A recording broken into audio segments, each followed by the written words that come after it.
Good morning, praise the Lord. கர்த்தர் நல்லவர், அவர் கிருபை என்றும் உள்ளது.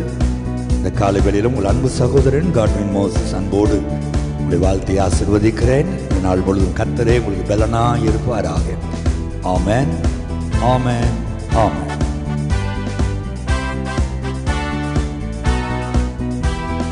கர்த்தாவே என் பலனே, உம்மில் அன்பு கூர்ந்திடுவேன். கர்த்தாவே என் பலனே, உம்மில் அன்பு கூர்ந்திடுவேன். துருகமும் நீர், கேடகம் நீர், இரட்சணிய கொம்பும் அடைக்கலம் நீர். துருகமும் நீர், கேடகம் நீர், இரட்சணிய கொம்பும் அடைக்கலம் நீர். கர்த்தாவே என் பலனே, உம்மில் அன்பு கூர்ந்திடுவேன். மரணத்தின் கட்டுகள் சூழ்ந்த போதும், துர்ச்சன பிரவாகம் புரண்ட போதும். மரணத்தின் கட்டுகள் சூழ்ந்த போதும், துர்ச்சன பிரவாகம் புரண்ட போதும். நெருக்கத்தின் மத்தியில் குரல் எழுப்ப, நெருக்கத்தின் மத்தியில் குரல் எழுப்ப, உருக்கமாய் வந்து உதவி செய்தார். உருக்கமாய் வந்து உதவி செய்தார். கர்த்தாவே என் பலனே, உம்மில் அன்பு கூர்ந்திடுவேன்.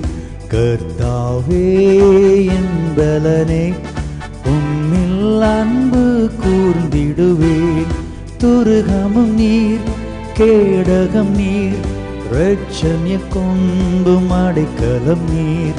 துருகமும் நீர், கேடகம் நீர், இரட்சணிய கொம்பும் அடைக்கலம் நீர். கர்த்தாவே என் பலனே, உம்மில் அன்பு கூர்ந்திடுவேன்.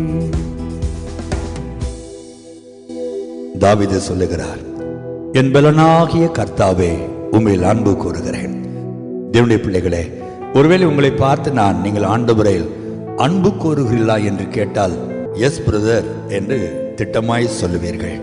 தேவ பிள்ளைகளே, கர்த்தரில் அன்பு கூறுவது என்றால் எப்படி? அன்பு என்பது மனதில் அல்ல, அதை செயலில் நாம் காண்பிக்க வேண்டும் என்று விரும்புகிறோம். கணவன் மனைவி மனதிற்குள்ளே அன்பு வைத்திருந்தால் எப்படி புரியும்? அதை செயலில் காண்பிக்கும் போதுதான் நாம் புரிந்து கொள்கிறோம். ஆண்டவர் நம்மில் அன்பு கூர்ந்ததை மனதிலே வைக்கவில்லை. தம்முடைய ஒரே பேரான குமாரனை இந்த பூமிக்கு அனுப்பி அதை கிரியைகளில் செயலில் காண்பித்து இவ்வளவாய் உலகத்தில் அன்பு கூர்ந்தார் அல்லவா? அப்படியானால் நாம் ஆண்டவரில் எப்படி அன்பு கூற முடியும்? ஆண்டவரில் அன்பு கூர்ந்தால் நாம் ஆண்டவரோடு பேசாமல் இருக்கவே முடியாது. நாம் யாரை அதிகம் நேசிக்கிறோமோ அவர்களோடு நாம் நிச்சயம் பேசுவோம் அல்லவா?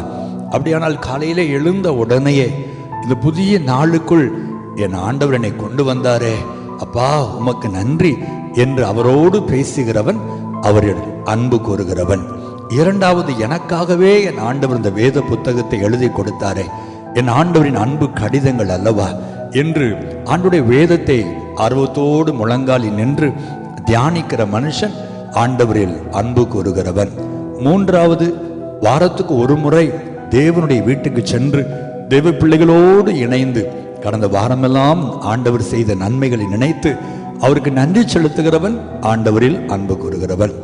நான்காவது, ஆண்டவர் எனக்கு எவ்வளவோ நன்மைகளை செய்திருக்கிறார், கொடுத்திருக்கிறார், ஆண்டவருக்கு சிறந்த காணிக்கைகளை நான் கொடுப்பேன் என்று உற்சாகமான காணிக்கைகளை தேவனுக்கு செலுத்துகிறவன் ஆண்டவரில் அன்பு கூறுகிறவன். இன்னும் அதிகமாய் நான் சொல்ல விரும்புகிறேன், வேதத்தின்படி நான் சொல்ல விரும்புகிறேன், தன் சகோதரனில் அன்பு கூறுகிறவன் கர்த்தரில் அன்பு கூறுகிறவன். இந்த காரியத்தில் தான் அநேகர் இடறி போயிருக்கிறார்கள். சொந்த சகோதரனில் அன்பு கூறாமல் காணாத இரவனிடத்தில் எப்படி அன்பு கூற முடியும் என்று வேதம் ஒரு கேள்வி கேட்கிறது அல்லவா?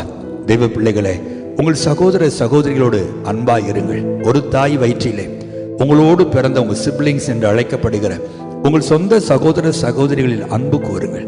அவர்களோடு எப்பொழுதும் சமாதானமாக இருக்க உங்களை அர்ப்பணியுங்கள். அப்பொழுது நீங்கள் ஆண்டவரில் அன்பு கூறுகிறீர்கள் என்று ஆண்டவர் அறிந்து கொள்வார். கடைசியாக சொன்னார், ஒருவனில் அன்பு கூர்ந்தால் என் கற்பனைகளை கை கொள்வான். இப்பொழுது நாம் தியானித்த இந்த வார்த்தைகளெல்லாம் நீங்கள் கை கொண்டு நடந்தாலே நீங்கள் கர்த்தரில் அன்பு கூறுகிறீர்கள் என்று ஆண்டவர் அறிந்து கொள்வார். செய்வோமா? ஆண்டவர் அன்பு கூறுகிறது நிரூபித்து காண்பிப்போம். நிச்சயமாகவே கர்த்தர் மகிழ்ந்து களிகூர்ந்து நம்மை ஆசீர்வதிப்பார். நல்ல ஆண்டவரே, இந்த கால வேலைக்காக உம்மை துதிக்கிறோம். நீர் எங்கள் மேல் எவ்வளவு அன்பாய் இருக்கிறீர் என்பதை நாங்கள் அறிந்திருக்கிறோம். உம்முடைய அன்பின் அகலம், ஆழம், நீளம், உயரம் யாராலும் அளக்கவே முடியாதப்பா. கல்வாரி சிலுவையிலே எங்கள் பாவங்களுக்காக கடைசி சொட்டு இரத்தத்தையும் சிந்தி உம்முடைய அன்பை வெளிப்படுத்தி எங்களுக்காக மரணத்தை ருசி பார்த்தீரே. உம்முடைய அன்பு எவ்வளவு பெரியது. 3ஆம் நாள் உயிரோடு எழுந்த நீர் ஆண்டவரே எங்களுக்காக ஒரு வாசஸ்தலத்தை ஆயத்தப்படுத்தி கொண்டிருக்கிறீர். உம்முடைய அன்பு எவ்வளவு பெரியது. மீண்டும் ஒரு நாள் வந்து எங்களை அன்போடு அழைத்து கொண்டு போகிறீர். உம்முடைய அன்பு மாறாத அன்பு அப்பா. நாங்களும் உண்மையில் அன்பு கூற எங்களை அர்ப்பணிக்கிறோம். மனித அன்புகளுக்காக ஏங்கி ஏமாந்து போய் இருக்கிறோம். ஆனால் உண்மையான அன்புடையவர் நீர். மாறாத, மாசற்ற, தூய்மையான அன்புள்ள உம்மில் நாங்கள் அன்பு கூற எங்களுக்கு உதவி செய்யும்படி ஜெபிக்கிறேன். இந்த நாளில் நீர் கற்றுக் கொடுத்த இந்த பாடத்தின்படி ஆண்டவரே, அடியனும் இந்த செய்தியை கேட்ட அன்பு பிள்ளைகளும் ஒவ்வொரு நாளும் உண்மையில் அன்பு கூர்ந்து மகிழ்ந்து களி கூறுவார்களாக. உம்முடைய பிள்ளைகளை மனதார நீர் ஆசீர்வதியும். இன்றைக்கும் கூட யாரெல்லாம் என்னென்ன பிரச்சனைகளோடு, என்னென்ன எதிர்பார்ப்புகளோடு இந்த காலையில் இந்த ஆடியோவை கேட்கிறார்கள் என்பது உமக்கு தெரியும். அவருடைய தேவைகளை சந்தித்து, அவர்கள் பிரச்சனைகளை மாற்றி, அவர்கள் போராட்டங்களை மாற்றி, நோய்களை குணமாக்கி, அற்புதங்களை செய்து பிள்ளைகளை ஆசீர்வதியும். நீர் அப்படி செய்கிற அன்புக்காக உமக்கு நன்றி. இயேசுவின் நாமத்தில் பிதாவே. ஆமென், ஆமென், ஆமென்.